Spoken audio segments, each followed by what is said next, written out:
En ce dimanche de l'octave de Pâques, nous avons deux textes qui ne nous font pas sortir du corpus joannique dans l'Épître et l'Évangile. L'un de ces deux textes est particulièrement difficile, c'est celui de la première épître de Saint Jean, disons l'Épître. J'essaierai d'en dire quelques mots après, mais je crois que son contexte liturgique s'explique dans le cadre donné par l'Évangile. Aussi, c'est par lui que je commencerai. Nous voyons cette scène bien connue de la double apparition de Jésus aux apôtres, une fois avec l'apôtre saint Thomas et l'autre fois sans celui-ci. Plus exactement, la première fois sans celui-ci et la deuxième fois avec, vous avez compris. Cet évangile se situe immédiatement avant la conclusion, qui actuellement est la conclusion du chapitre 20, qui dit que les signes qui ont été rapportés sont ici afin que nous croyions. Et nous le savons, puisque nous avons parcouru désormais l'ensemble de ce chapitre de Saint Jean, les apparitions qui suivent Pâques, les apparitions du Christ ressuscité, sont données afin que les témoins croient. C'est ainsi que l'apôtre Saint Jean vit et crut, que Marie-Madeleine, elle aussi, vit et crut, et que les apôtres crurent jusqu'à cette déclaration de saint Thomas, « Mon Seigneur et mon Dieu », qui est la déclaration la plus explicite de foi en Dieu dans tout l'évangile de Saint Jean. Le Seigneur et Dieu étant reconnus en la personne de Jésus-Christ. Alors, la première remarque qu'il faut faire en partant de cette déclaration de saint Thomas, donc à la deuxième apparition du Christ à ses apôtres, c'est que la vérité de foi reconnue de la divinité de Jésus-Christ et de la réalité de la personne ressuscitée d'entre les morts, ressuscitée d'une vie entièrement nouvelle, qui n'est pas comme avec Lazare un simple retour à la vie présente, mais qui est une vie entièrement neuve, dépasse en fait ce que saint Thomas avait sous les yeux. Et indépendamment de la question de savoir, question épineuse, de savoir si réellement il a touché les plaies du Christ, il est évident que son regard dépasse ce regard intérieur, son regard de foi, dépasse, là encore, comme dans le cas de Saint Jean, comme dans le cas de Marie-Madeleine, ce qu'il a sous les yeux.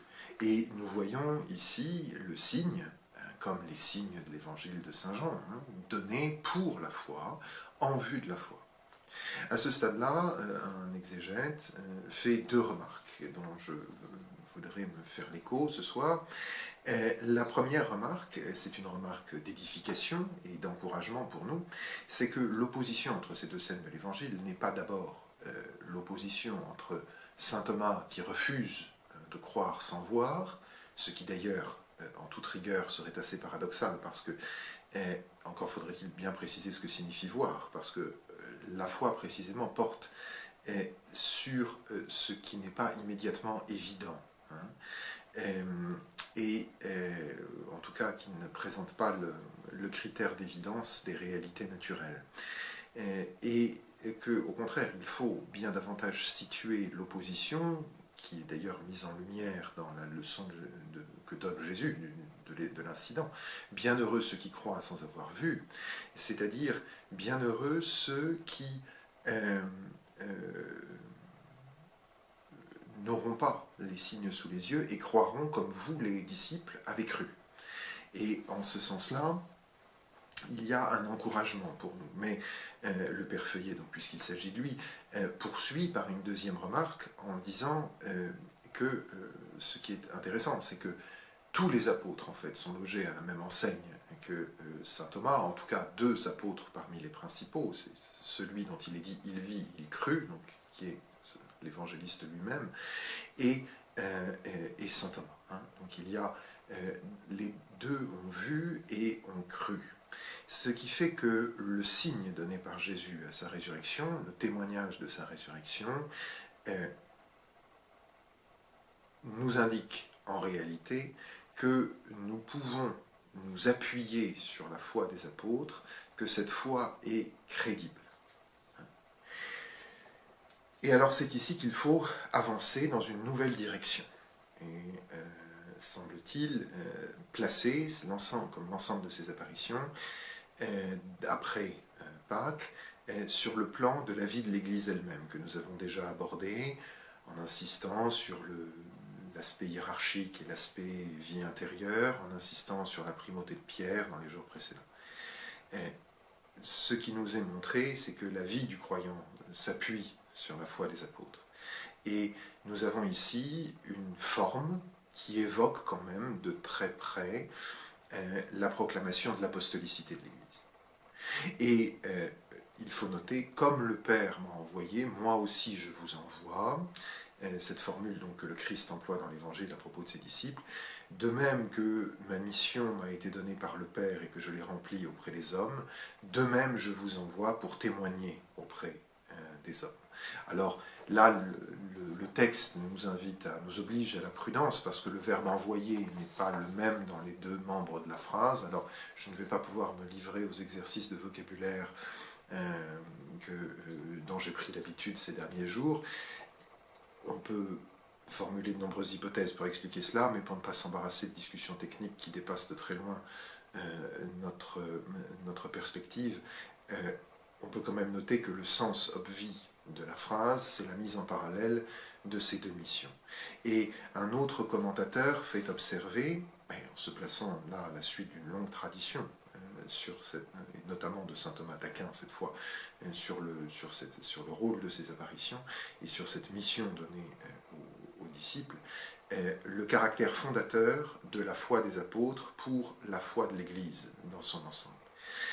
D'abord, l'expression de l'envoi en mission, qui met exactement en parallèle la mission de Jésus et la mission des apôtres. Et puis, autre chose, cette salutation étrange, la paix soit avec vous. Alors, salutation étrange, parce que en fait, elle dépasse largement le cadre de la salutation. Ce don de la paix, c'est quelque chose auquel le Christ avait déjà procédé dans les moments qui suivaient la scène et qui précédaient la passion, donnant la paix aux apôtres, non pas, dit-il, comme le monde la donne, mais comme moi je la donne. C'est-à-dire que nous sommes ici, avec cette salutation, dans le temps du déploiement de la mission de Jésus. Et s'il est déclaré « la paix soit avec vous » au moment de leur envoi en mission, c'est que cette paix doit les accompagner. Et on peut trouver ici un écho de l'envoi en mission de la finale de Saint Matthieu que nous avons médité l'autre jour. « Allez de par le monde, etc.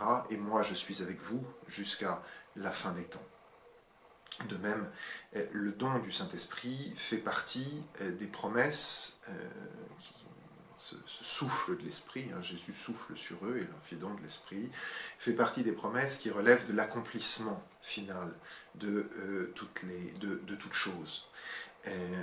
On a un écho ici donc de ce don de l'Esprit, donc dans les chapitres de régénération, de rédemption donnés dans Ézéchiel, en particulier le chapitre 37, et puis dans cette formule, dit le même Père Feuillet, on peut voir un parallèle avec ce qui est dit de la sagesse, Dieu donna un souffle de vie, qui est une phrase qui est elle-même évocation de la Genèse, à l'homme qu'il a créé.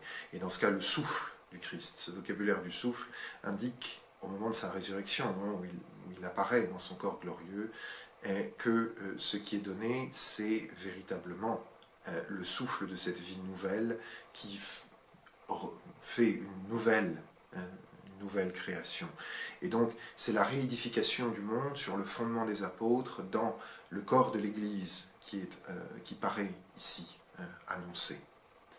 Mais il faut également noter que cette mission des apôtres, de témoigner comme le Christ a témoigné, est assortie du pouvoir de remettre les péchés ou de les garder.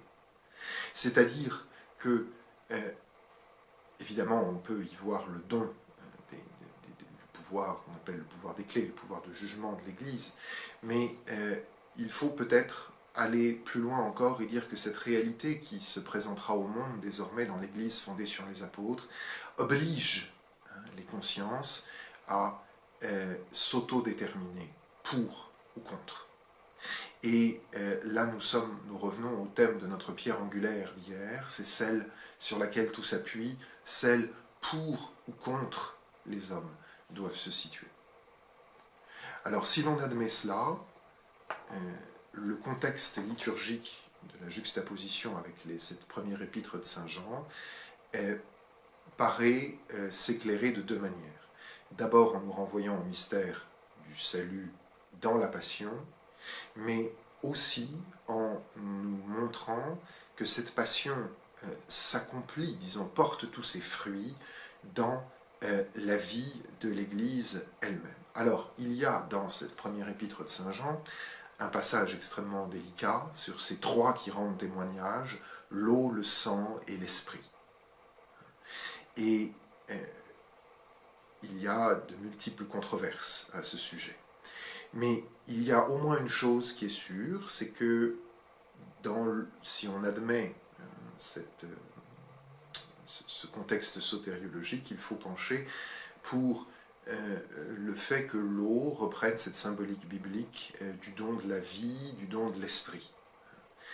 Le sang, quant à lui, renvoie à la croix. Et d'ailleurs, c'est dans ce sens-là qu'il y a l'autre mention du sang dans la première épître de Saint Jean, qui est le sang rédempteur. Et l'eau et le sang s'écoulant du côté du Rédempteur nous renvoient par ailleurs au chapitre 19 de l'Évangile selon Saint Jean. Cette étrange scène qui est propre à Saint Jean, la lance qui perce le côté et du côté sort le sang et l'eau. Alors, on peut y voir, on peut y lire, semble-t-il, de façon tout à fait raisonnable, l'affirmation par l'Église que le baptême reçoit son efficacité dans la passion. Et c'est une ultime manière, dans cette octave de Pâques, de présenter cela. Le baptême reçoit son efficacité dans la passion rédemptrice, et il y a dans le baptême le don de cette vie nouvelle qui se déploie à partir de ce dernier moment de la vie de Jésus, ce moment du crucifixion.